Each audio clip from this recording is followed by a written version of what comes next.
corruption surtout en matière de sélection des bénéficiaires des grâces présidentielles parce que grâce présidentielle dañ koy commerce boo dee néew doole rek dee nga doo ci bokk. Et lors de cette émission en direct j'avais pris à témoin le secrétaire général du Batona maître Mbaye Sène. Il nous a rejoint ci suñu position maag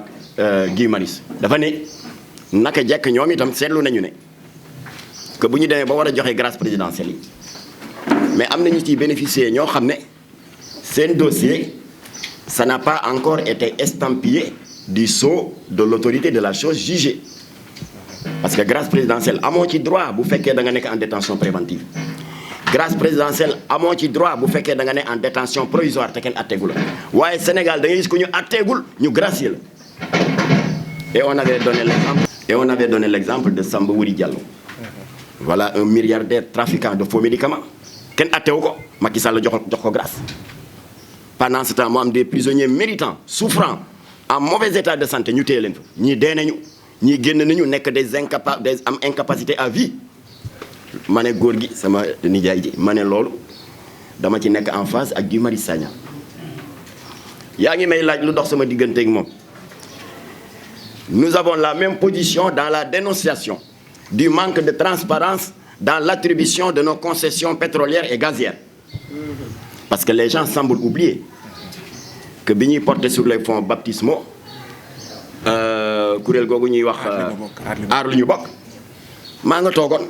fii ci VDN bi Guy Marius a ngi toog Aliou Sané a ngi toog ak ñeneen a ngi toog ba ñu génnee presse bi taxaw nee ma loo ciy wax ma ne man benn aspect lay wax je dénonce l'interdiction de la marche la première marche de aar bi li ñu bokk bi ñu doon bëgg a def alors que la marche n'est pas une faveur article 10 constitution moo ne chaque citoyen a le droit d'exprimer ses opinions par la plume, par l'image, par la marche pacifique, dès l'instant que l'expression de cette liberté ne porte pas atteinte à l'honneur d'autrui ou à l'ordre public. Ma ne ko ñun porté wuñu à l'honneur de personne, troublé wuñu ordre public. Kon Jamra dénonce kii nekk première marche aar lu ñu bokk yow préfet nga xañ ñu ko ñu ngi koy naqaru ma ne ko booba maa nga toog parce que pétrole bi du régime bii moo ko découvrir déedéet pétrole bi yàlla daf ko fi mës a def ba yàlla di bind Sénégal di bind Allemagne di bind Burkina Faso bind Japon ku ne jagleel na la xéewal ya mu lay xéewale dans les ressources de ton sous-sol kon bi fi Senghor nekkee de 1960 à 1980 pétrole baa ngi fi woon zircon baa ngi fi woon gaz baa ngi fi woon ba Abdou Diouf ñëwee pétrole baa ngi fi zircon baa ngi fi gaz baa ngi fi ba mu demee Ablaye Wade ñëw yooyu itam mu nga woon ci suuf si waaye ñooñu yàlla wërsëgalewu leen ñu gis ko kon ñii dañu ko gis rek mais moomuñu ko kon amuñu droit tëju di nasa ko nocci ci loo xam ne dañ ko bokk ak ñëpp voilà ce qu'on avait dénoncé ba ma ko defee nag ndeysaan mu am sama benn mbokku talibé bu jegee Macky Sall yàlla na ko yàlla yërëm Cheikh Bamba Ndiaye ne woo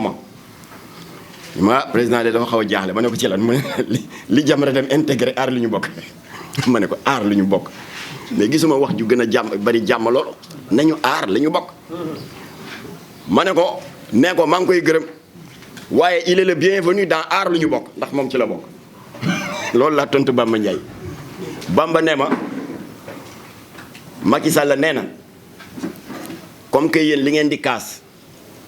yow Jamra ñoom Guy Marius et cetera manque de transparence ngeen wax ne amul dans l'attribution de nos concessions pétrolières et gazières maa ngi leen di yëgal ne taxawal na COS énergie le comité d'orientation stratégique de l'énergie am na xew-xew bu ñuy war a def centre de conférence Abdou Diouf bu Diamniadio dañ fa bëgg a monter benn structure ñu bëgg a yéen ñiy kaas ne transparence amul ngeen ñëw am ndaw lu leen fa toogal lu ñuy signé ngeen fekke ko lu ñuy joxe ngeen fekke ko ma ne ko waa d'accord mais li ngeen jot a joxe nag mu ne waa ñëwal rek ma daal di dem parce que il faut être logique avec soi-même doo kaas dara ne kenn mayu ma xool ñu ne la kaay xool nga ne non maa bañ c'est irresponsable Jamra réunion Imam Massamba ne demal nga représenté ñu ma daal di dem may xool société civile bi yëpp gisuma fa kenn ku dul Birahim Seck bu Forum Civil ñu daal di toog ba ñooñu waxee ba jeexal ba Macky Sall waxee ba clôturer ne léegi nag dañu bëgg société civile o pouvoir o opposition ngeen bokk ci di xool contrat bu ñuy signé ngeen xool ndax am na yoon ak awul yoon ma ne ko foofu ñoo fa bokk sànce ba léegi Guy Marius mu ngi ci combat boobu transparence bi des na parce que am na lu ñu jot a signé yëguñu ko xamuñu nu mu demee alors ma ne ko kon nag loolu laa la doon junjal ci li nga xam ne boole na ma ak Guy on défend les mêmes valeurs on rejette les mêmes contre-valeurs on combat les mêmes injustices ma ne ko bi ci gën a fës nag te looloo waral gane si gi mu ma gane si surtout muy combat contre l'injustice sociale bi am dans les entreprises suñu chantier bi nekk en cours y en a d'autres su ma fi nekkee di ko lim du jeex mooy le calvaire des ex-contractuels de la Sénélec foofu dama fay taxaw tuuti avant may eggali ñooñu li leen dal du leneen lu dul jaay doole am naa doole am na lu pouvoir bi yëkkati jagleel ma ko ci doole danaa leen wan ne am naa doole loolu rek la ndax li juru mbir mi concours de circonstances moo di yéen ñëpp gisoon ngeen bi Sénélec nekk dans une phase charnière ci changement de direction entre Pape Dieng ak Makhtar Cissé ci la Sénégal doog a dugg ci mbirum compteur Woyofal compteur Woyofal yéen ñëpp xam ngeen ko compteur la yoo xam ne amul facture amul dara da ngay jënd sa consommation ni ngay jëndee sa crédit Tigo Orange ak Expresso yaay gérer sa consommation bopp Sénélec def publicité yi waaye ils sont allés trop vite en besogne ñoom dañuy defee ne woon bu ñu ko lancé rek day am un rush nit ñi ñëw xëccoo compteur yi waaye demeewul noonu nit ñaa ngi doon jël compteur yi Woyofal man mii Woyofal la am di gérer seen consommation bopp waaye y a pas eu de rush waaye fekk na déjà le mal était fait parce que lan la Sénélec def bi mu lancé projet compteur Woyofal dafa ne bon léegi consommateurs yi mooy gérer consommation boppam donc équipe ya daan dem di relever index du ma leen soxla ñu teg de côté ñooñu bu ñu relever index yi ba noppi di ko yóbbu ci comptable yi pour ñu defal facture yi ñooñu tam du ma leen soxla teg bu facture yi paree ña koy yóbbu ca client ba équipe boobu tam du ma leen soxla client ba bu jotee facture am délai bi jeex te fayul ña koy coupé ñooñu itam amatuma soxla ci ñoom ñu teg bu client bi fayee ba ñu war ko rétablir équipe bay dem di ko rétablir soxlaatuma ko ndax yooyu yëpp amul ci Woyofal ñu total ko mu ne 700 personnes ñu dàq leen sans état d'âme ñoom ñu dem ba am kersa mooy dañ ne ñun day ba tey ñu ngi soxla ay électricien monteur ba tey ñu ngi soxla ay releveur d'index ba tey ñu ngi soxla et cetera waaye ñu am ñàkk ngor gu day ni dem di jëli ci àll ba ñoo xam ne koo ci laaj fu Sénélec nekk sax mënuñu loo ko tegtal sax jox ñooñu ay place liggéeykat yi nag daw dem CNTS waaw il faut rendre à César ce qui appartient à César je remercie mon grand frère Mody Guiro boole na leen ak Lamine Fall waaye Modou maa ngi lay yëgal ne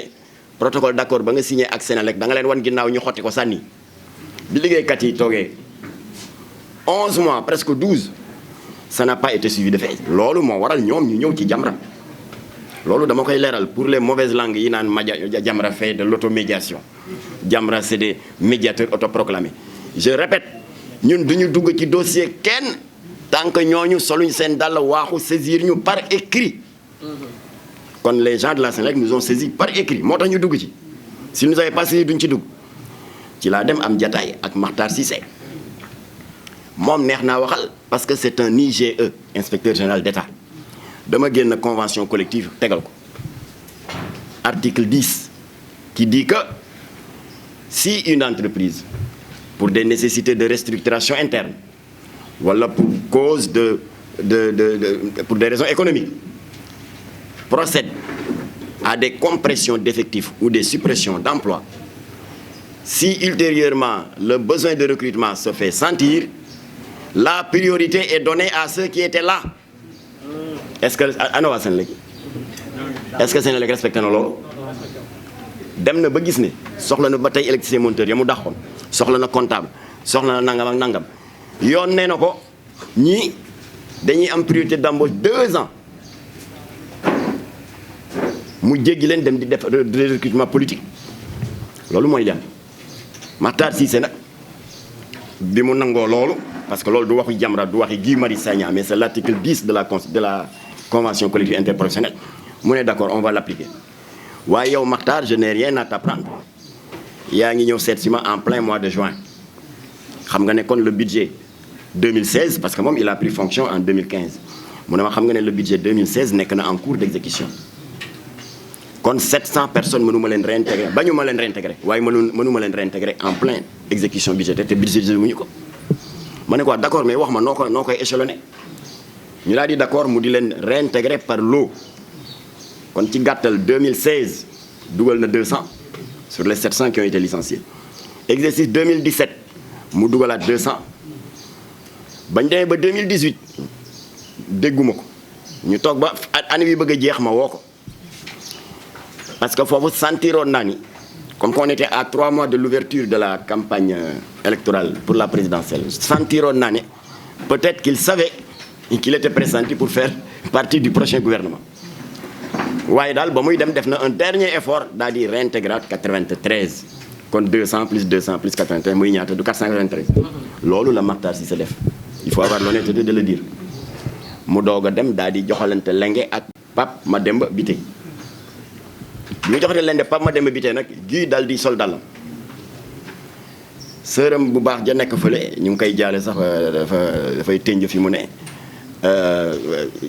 kii soxna Innocence Tab Ndiaye bi nekk au conseil dialogue social tam woo ma dal di ne comment faire parce que réintégration bi jeexul ils sont 700 493 mooy jàll ma ne na ku nekk wax rek ma ne ko yow jigéen nga yaa ñu ëpp yërmande wax ci loo mën ma ne ko Guy Marius tam mu ngi ci ñun tam ñu ngi ci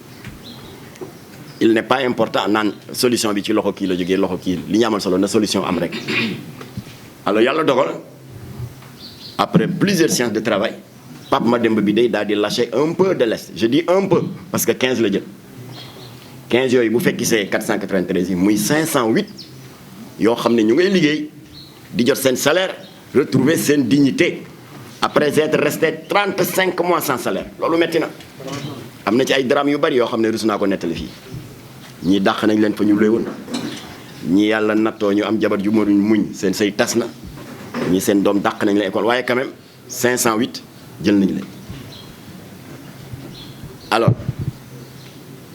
bërkaat yi démb nag kii kan la sugu yónnee nga ma vidéo ci jataay bu am solo bi Guy Marius Sagna am foofu base politique Pape Mademba Bitèye ne muy Saloum weccoon na kàddu yu am solo ak kilifa bu Pape Mademba Bitèye muy la khalife général de Medina Baye Mouhamadan Mahi Niass la ko Guy wax am naa yaakaar ne ça résume toute la situation parce que nee na xalifa bi dañ fi bàyyi xale yi nga xam ne ñoom ñoo xam Senelec yàgg fa ñi def nañ fa 5 ans ñii 10 ans xam liggéey bi ñu jéggi leen dem di defi des recrutements politiques te foofu mooy base politique bu waa ji donc loolu dafa ma xàllal yoon ndax Guy dafa wax loolu rek sa ëllëg sa waajo woo ma parce que déggoon naa la yow bi Guy waxee ba noppi nga naan voilà DG nangutu la jël téléphone waa Jamra bu ko Jamra woowee du jël et cetera waaye ba ngeen defee loolu foofu Saloum sa ëllëg sa rek mu réagir ma ne ko monsieur le DG ñun jàmm rek la ñu bëggal réew mi yow ci réew mi nga bokk kon yow itam jàmm lañu la bëggal jàmm liggéeykat yi xuloowuñu xeexuñu ñii dañu am ak yelleef yalwaanuñu article 10 convention collective moo ne entreprise bu ne libre nga ci dàq ak nangam pour des raisons économiques et cetera waaye boo demee ba gis ne da nga juum da nga war a jëlaat ñoom nga war a jox priorité di loolu yow nag joxoo leen priorité da nga leen jéggi jël ci àll bi ñoo xam ne amuñu benn qualification sans compter nag dañ leen njëkk a piégé ci benn soi-disant concours loolu dégg naa Guy di ko dénoncé ay yoon soi-disant concours la c'était pour utal leen ndëgg sërëx rek pour que bu ñu leen dégager rek daal ne voilà ils ont fait le concours mais demeewul noonu yooyu tappale la parce que am na ñu am de mauvaises notes ñu jël leen am na ñu am des notes très honorables ñu écarté leen et pire que ça am na ñu deful concours sax ñu jël leen yooyu yëpp Guy wax na ko alors ma daal di wax suma dignitaire boobu ma ne ko combat yooyu maag Guy ñoo ci bokk chantier ma ne ko dama la wax Senelec rek mais y en a d'autres